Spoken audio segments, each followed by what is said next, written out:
मतलब the supreme court of Pakistan has done a commendable job. और जैसा आपने बोला ना कि डेमोक्रेसी पसंद लोग हैं, ये फैज अहमद फैज की नज्म है ना कि यूं ही हमेशा उलझती रही है जुल्म से खल्क, ना उनकी रस्म नहीं है ना अपनी रीत नहीं, यूं ही हमेशा खिलाएं हमने आग में फूल, ना उनकी हार नहीं है ना अपनी जीत नहीं। तो ये तो जुल्म से खल्क उलझती रहेगी सर, और इसमें जुल्म कर रहा है इमरान खान, और खल्क का रिप्रेजेंटेशन यानी लोगों का, आम पब्लिक का रिप्रेजेंटेशन कर रही है सुप्रीम कोर्ट। अगर आपके नंबर्स कम हो गए हैं, अगर इमरान खान को यह है कि उनके नंबर्स कम हो गए, तो असेंबली डिसॉल्व क्यों करनी है? आप बुलाइए पार्लियामेंट का सेशन, नेशनल असेंबली का सेशन, बोलो साहब आमने सामने हो जाए बात, क्या दिक्कत है? इसमें डर किस चीज का है? और अगर नंबर कम है तो आप हाथ जोड़िए, बोलिए ठीक है मैं जा रहा हूं अलवी साहब के पास अपना इस्तीफा देने के लिए। यहां पे तो अलवी साहब भी शामिल है sir, the president of Pakistan he is also culpable, उन्होंने भी गलत करा है। तो ये सब जो लोग हैं सर, ये माँ बाप संस्कार देते हैं बचपन में, ये संस्कारों के हिसाब से चल रहे हैं सर। वो जो जज थे जिन्होंने फैसला सुनाया, आई थिंक 3 जजों की बेंच है, उनके माँ बाप ने उनको दूसरी कहानियां सुनाई होंगी सर। इनके माँ बाप ने, खान साहब के माँ बाप ने इनको ये बाबर गजनवी गौरी की कहानी सुनाई, ये उल्टे निकले फिर।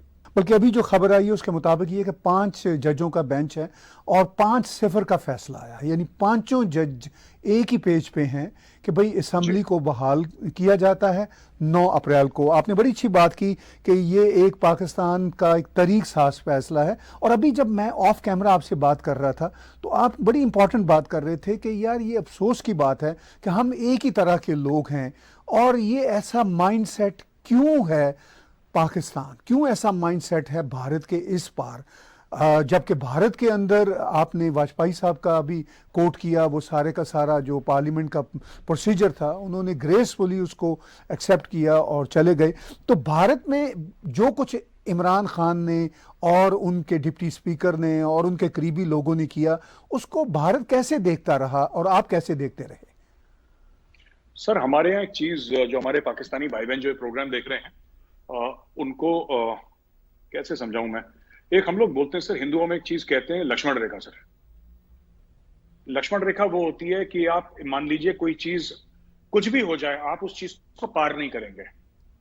एक हर चीज की एक मर्यादा होती है सर, हर चीज की एक सैंक्टिटी होती है। और कुछ भी हो जाए, आप मुझसे बड़े हैं सर, जैसे आप मुझसे कई साल बड़े हैं, मैं आपकी बात कर रहा हूं ताहिर साहब, मैं आपसे बहस कर लूंगा और मैं आपसे ऊंची आवाज में बात नहीं करूंगा, मैं आपके ऊपर हाथ नहीं उठा सकता, मैं आपसे बदतमीजी नहीं कर सकता, मैं आपसे गाली गुफ्तारी तू तड़ाक नहीं कर सकता। ये मर्यादा का उल्लंघन है, ये मर्यादा के खिलाफ है। मैं आपसे इज्जत देके, आपको पूरी रिस्पेक्ट देके आपके साथ बहस कर सकता हूं। ये देखिए ना, बात ये होती है कि ये मर्यादा की बात होती है, आपकी मर्यादा की क्या समझ है। धर्म, व्हेन आई से धर्म, धर्म का मतलब मजहब नहीं है, धर्म का मतलब ड्यूटी है, आपका फर्ज। आपकी उसकी समझ क्या है, आपके संस्कार क्या है। अब देखिए पाकिस्तान में जो हुआ सर, जब मैं कहता हूं ना एक लोग, बेसिकली तो इंडो गैंजेटिक प्लेन जो है पूरा, इंडस वैली सिविलाइजेशन और नीचे इंडो गैंजेटिक प्लेन जो, फिर नीचे आ जाइए इंडिया की तरफ, ये पूरा यहां पे जो सिविलाइजेशन डेवलप हुए, right, we speak a similar language, we almost eat the same food, है ना सर। ये गाने वाने सारे गामा पा सब कुछ। बात ये है ना सर कि बात बार बार वही होती है कि पाकिस्तान के साथ बुरा इसलिए नहीं हुआ क्योंकि उनके सियासतदान खराब थे या उनके आर्मी वाले अच्छे थे। जब आप देखिए जिन्ना साहब का आप किरदार देखिए, मैं कोई किसी की इंसल्ट नहीं करने बैठा यहाँ पे, पर जिन्ना साहब ने क्या बोला सर? जिन्ना साहब ने ये बोला कि अगर आप पाकिस्तान मुझे नहीं देंगे तो direct action day. Direct action day में हजारों 10,000 लोग मर गए, राइट। फिर वो गवर्नर जनरल बन गए पाकिस्तान के। यहां पे महात्मा गांधी थे, महात्मा गांधी ने कोई पॉलिटिकल ऑफिस एक्सेप्ट नहीं करा। महात्मा गांधी अगर चाहते तो क्या वो भारत के प्रधानमंत्री, भारत के राष्ट्रपति नहीं बन सकते थे? उनको तो इलेक्शन में नहीं लड़ना, तो वो सिर्फ जवाहरलाल नेहरू को बुलाते और बोलते कि नेहरू जी कल से मैं भारत का प्रधानमंत्री हूं, और कल से हो जाते प्रधानमंत्री। ठीक है, गांधी जी की कई चीजों से हो सकता है पॉलिसी से मैं इख्तलाफ रखूं, मैं ना मानूं, गांधी जी से मैं अग्री ना करूं, लेकिन fact of the matter is that he chose not to hold any position of power, क्योंकि उनके दिमाग में यह था कि पावर करप्ट्स, उनके दिमाग में यह था। वहां पे जिन्ना साहब को मौका मिला, जिन्ना साहब फट से गवर्नर जनरल बन गए, और अपने समय में उन्होंने इलेक्शन की बात नहीं करी। 1 साल के बाद फौत हो गए वो, लेकिन अपने समय में उन्होंने कोशिश नहीं करी कि यहाँ पे इलेक्शन हो, कुछ हो, या कुछ उसकी नींव डालें, कुछ जड़ें उसकी बैठाएं डेमोक्रेसी की। तो बात ये होती है कि जब पूरी कौम ये समझे कि एक फरिश्ता आएगा, ये पीटीआई कैसे बढ़ी आगे सर, ठीक है, फौज का सेलेक्टेड है, ये सब ठीक है, एस्टेब्लिशमेंट ने whatever role establishment played, पर मैंने अक्सर जब पाकिस्तानियों से बात करी है, और अच्छे पढ़े लिखे पाकिस्तानी, उनको हर समय लगता है कि एक आदमी आएगा जो सब ठीक कर देगा। एक फरिश्ता ऊपर से अवतरित होगा आसमान से और वो बोलेगा तथास्तु और सब कुछ ठीक हो जाएगा। अब ऐसा होता नहीं है। आपके जो इंस्टीट्यूशंस हैं, आपको इंस्टीट्यूशंस डेवलप करने पड़ते हैं, और जब आप इंस्टीट्यूशंस डेवलप करते हैं सर, ठीक है ना, जब आप कहते हैं सिविलियन सुप्रीमेसी की बात करते हैं, तो आपको सैक्रिफाइस करना पड़ता है। ये सिर्फ बात अटल बिहारी वाजपेयी जी के संस्कारों की नहीं है सर, ये अटल बिहारी जी के मन का ये विश्वास है कि जिस सदन में मैं खड़ा हूं, जिस पार्लियामेंट में मैं खड़ा हूं, ये पार्लियामेंट मुझसे बड़ी है। उनका विश्वास है कि ये देश भारत ये मुझसे कई गुना बड़ा है, ये जो मेरे साथी हैं साथ में बैठे हैं ये मुझसे बड़े हैं, ये उनका मानना है। उनका ये मानना है कि मैं अटल बिहारी वाजपेयी जी की बात कर रहा हूं, अटल जी का ये मानना था उस वक्त कि मैं इस देश से छोटा हूं, मैं पार्लियामेंट से छोटा हूं। इमरान खान का ये मानना है कि मैं पाकिस्तानी पार्लियामेंट से बड़ा हूं, इसलिए बोला कि रफा दफा करो। स्पीकर को बोल दिया उसने, डिप्टी स्पीकर को, सूरी साहब को बता दिया, सूरी साहब ने कुछ वो पढ़ के वो चिट्ठा पर्चा पढ़ दिया, वहां पे फवाद चौधरी ने ड्रामा कर दिया, हो गया खत्म का। So this is how little they think of their own parliament. जब आप खुद अपने पार्लियामेंट को कुछ नहीं समझेंगे, फिर आप कहते हैं भारत साजिशें कर रहा है, दुनिया हमारी इज्जत नहीं करती। अरे आपको इतना बड़ा मौका मिला अपने खुद के पार्लियामेंट की इज्जत, अपनी नेशनल असेंबली की इज्जत करने का। आप वोट की इज्जत बात करते हैं, वोट तो छोड़िए ना, वो तो छोटी चीज है। बड़ी चीज क्या है? पार्लियामेंट है मुल्क का, नेशनल असेंबली है। इनको इतना सुनहरा मौका मिला एक पूरी दुनिया को। हर समय दुनिया कहती थी हाइब्रिड डेमोक्रेसी है, आर्मी रूल है। अगर इमरान खान ये कहता कि ठीक है, I agree for a vote count, show off strength होनी चाहिए, मैं सामने हाजिर हूंगा, मेरा टेस्ट लो। हार गया तो ठीक है, कोई बात नहीं, जीत गया तो फिर मैं फाते हूं। दुनिया को कितना बढ़िया मैसेज जाता कि हाँ पाकिस्तान एक ऐसा मुल्क है जहां पे रूल ऑफ लॉ है। अब लोग ये कहने लगे कि साहब जंगल है, और ऊपर से कॉन्स्पिरेसी थ्योरी कि साहब मेरे खिलाफ अमेरिकन ने साजिश करी है, मेरे खिलाफ इसने साजिश करी है, उसने साजिश करी है। कोई क्यों साजिश करेगा सर? मैं आपसे पूछता हूं ताहिर साहब, आप खुद बताइए मुझे, मेरा सवाल है आपसे, कोई भला आदमी क्यों पाकिस्तान के खिलाफ साजिश करेगा? क्या कारण है सर? क्या वजूहात तो कुछ होंगी ना, वजूहात कुछ तो होंगी। अब मैं बोलूं अमेरिका इतना बड़ा मुल्क है सर, आप खुद कनाडा में रहते हैं इतने सालों से, दिहाइयों से रह रहे हैं, दशकों से। अमेरिका इतना बड़ा मुल्क है सर, सुपर पावर है, वो क्यों साजिश करेगा? कल मैं बोलूं कि मोदी जी जो हैं वो गौरव वारिया के खिलाफ साजिश कर रहे हैं। मोदी जी को पता भी नहीं है कि गौरव वारिया जैसा कोई बंदा जिंदा है कि मर गया, उनको पता ही नहीं है। पर मेरे परिवार में अगर 50 लोग हैं, मेरे खानदान में 50 लोग हैं, 50 में से मैंने 10 को भी कन्विंस कर लिया कि मोदी जी मेरे खिलाफ साजिश कर रहे हैं, मैं तो उनके आंखों के सामने सुपर हीरो बन गया। क्योंकि भाई आपके खिलाफ जो बंदा साजिश कर रहा है, फिर आप ये बोल के कि साजिश कर रहा है, आपने खुद को भी उसके लेवल पे उठा दिया ना सर। तो ये क्या कह रहा है कि मैंने अमेरिका के साथ पंगा लिया, मैंने अमेरिका को एब्सोल्युटली नॉट बोला। अमेरिका ने तो कुछ मांगा ही नहीं इससे, इसने किसको एब्सोल्युटली? टीवी एंकर को एब्सोल्युटली नॉट बोला।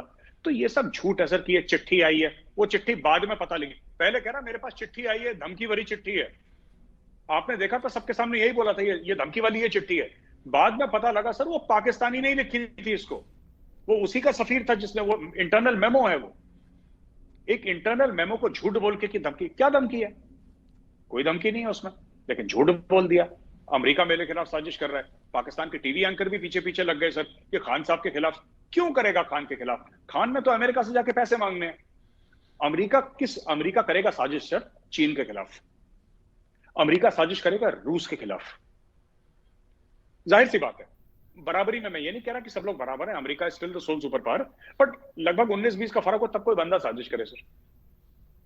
अब गौरव वारिया चला अपनी औकात से 1000 गुनी ज्यादा बढ़ के ये बोलता है कि मोदी जी मेरे खिलाफ साजिश कर रहे हैं, तो आपको भी हंसी आएगी कि सर क्या बच्चों वाली बातें कर रहे हो।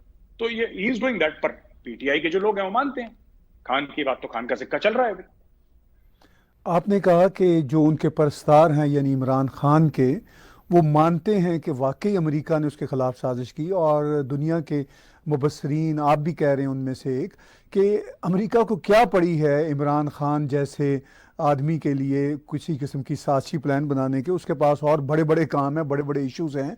लेकिन क्या हम ये नहीं देखते कि इमरान ने जिस तरह अपनी हुकूमत खुद गिराई, अपनी असम्बली खुद तोड़ी, अगर जो उसको सुप्रीम कोर्ट ने बहाल कर दिया है, और फिर जो तल्लुकात दुनिया के साथ ख़राब किए हैं, यानी दुनिया जब हम कहते हैं तो वेस्टर्न वर्ल्ड है, IMF ने वो कर्जा रोक दिया, तो इस सारी सूरत हाल में इमरान खान अचीव क्या करना चाहते थे, क्या आपको नजर आता है, क्या वो अचीव करना चाहते थे? वो तो मुल्क का, देश का बेड़ा गर्क कर रहे हैं और कर चुके हैं। सर ये कुछ नहीं, कुर्सी की लालच है, और कुछ अचीव नहीं करना खान ने, ये कुर्सी की लालच है। ठीक है, अब एक डिप्लोमेटिक मामला, डिप्लोमैट्स मिले आपस में कहीं, ऐसा भी नहीं है कि ये जो डेविड लू है उसमें वो जो पाकिस्तानी डिप्लोमेट, तो मजीद साहब थे, कौन था नाम भूल गया उनका, जी जी, पाकिस्तानी डोनाल्ड लू, सॉरी। नहीं सर, डोनाल्ड लू और पाकिस्तानी भी थे ना एक सर इसमें, जी जी जी, जो एम्बेसडर थे उस वक्त, जी शायद असद कुछ उनका नाम है, मुझे भी याद नहीं अभी आ रहा है एकदम से। जी जी। तो वो जो पाकिस्तानी जो साहब थे सर, उनके साथ बैठे थे। पहली बात तो ये मामला जितना मुझे पता है कि 1 महीने से ज्यादा पुराना है सर, ये जब वाकया हुआ। तो ये इमीडिएट नहीं है सर। हाँ जी, और उसके बाद भी पाकिस्तान एम्बेसी ने डोनाल्ड लू को ये बुलाया, यानी 7 मार्च को ये हुआ, जो उनके मुताबिक, इंटरनल मेमो के मुताबिक, और उसके बाद 16 मार्च को दोबारा पाकिस्तानी एम्बेसी ने डोनाल्ड लू को एज अ चीफ गेस्ट बुलाया अपनी एम्बेसी में। जरा ये बात भी ध्यान में रखिए। बिल्कुल सर, आपने अपनी एम्बेसी में डोनाल्ड लू को चीफ गेस्ट बुलाया, और वही बंदा जो कि इमरान खान की सरकार गिरा रहा था, राइट। अब इसमें 2 चीजें हैं। पहली चीज, अमेरिका खान की सरकार क्यों गिराएगा? क्यों गिराएगा मतलब हर चीज के पीछे को वजूहत होती है ना सर। मतलब पूरी दुनिया में जितने भी लोग हैं सर, 7 या 8 अरब लोग हैं, सारे के सारे तो पीटीआई के नहीं है ना, जो सोचे कि इमरान खान भगवान है। कोई नॉर्मल लोग भी होते होंगे इस दुनिया में, जो नॉन पीटीआई वाले लोग हैं, कम से कम वो तो सोचें कि खान को क्यों करेगा ऐसा, खान के साथ हो। पहली चीज ये। दूसरी चीज ये कि इससे जो आपने बोला ना अपनी सिफारतकारी पे, पहले भी इनकी सिफारतकारी सर गड्ढे में गिर चुकी है पाकिस्तानियों की। इससे क्या होगा कि nobody will trust the Pakistanis. देखिए, कायदे से ये बात होती कि ये जो भी साथ थे पाकिस्तानी, ये डोनाल्ड लू के स्टेटमेंट को केबल के थ्रू अपने फॉरेन ऑफिस भेजते, उनके लोगों को बुलाया जाता, उनके साथ डिस्कस करके अगर उनको कोई ऑब्जेक्शन फाइल करना होता ऑब्जेक्शन फाइल करते। जब आप पाकिस्तान तहरीक इंसाफ का इतना बड़ा जलसा बुलाएंगे और उसमें फॉरेन अफेयर्स डिस्कस करेंगे सर, लोगों, फॉरेन अफेयर्स और डिप्लोमेसी सर आम लोगों के सामने ऐसे भीड़ भड़के में आज तक तो मैंने नहीं देखा डिस्कस करते हो, क्योंकि इसके नुआंसेस होते हैं सर, इसके नुआंसेस होते हैं डिप्लोमेसी में। उसने ऐसा करा, आपको कौन रिसीव करने आया, वो टेबल याद है जब इमरान खान पुतिन के साथ टेबल पे बैठा था तो लोगों ने बोला था कि साहब टेबल कितनी बड़ी है।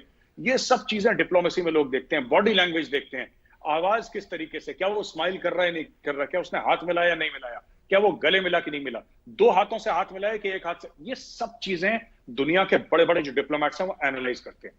Foreign policy is a very complex, very sophisticated, very comprehensive thing. इन्होंने क्या करा, फॉरेन पॉलिसी का एक 1/10 हिस्सा छोटा सा जो कि बेबुनियाद था, उसको अमेरिका की साजिश बता के अपने पूरे एक जलसे में पूरा पेपर वेव करा कि देखो, जैसे कि ऐसे बताया लोगों के जैसे बाइडेन ने बोला हो कि खान को गद्दी से नीचे उतारो। और ये भी बोला, ये भी झूठ बोला इमरान खान ने कि अगर इमरान खान को हटा दिया तो फिर सब माफ हो जाएगा, फिर सब ठीक हो जाएगा, यानी कि तुम एफएटीएफ से भी निकल जाओगे, पैसे की बाहर भी हो जाएगी, बारिश भी हो जाएगी, सब कुछ हो जाएगा। ये सब ऐसे ऐसे झूठ सर, ये सिर्फ पीटीआई वाले ही मान सकते हैं।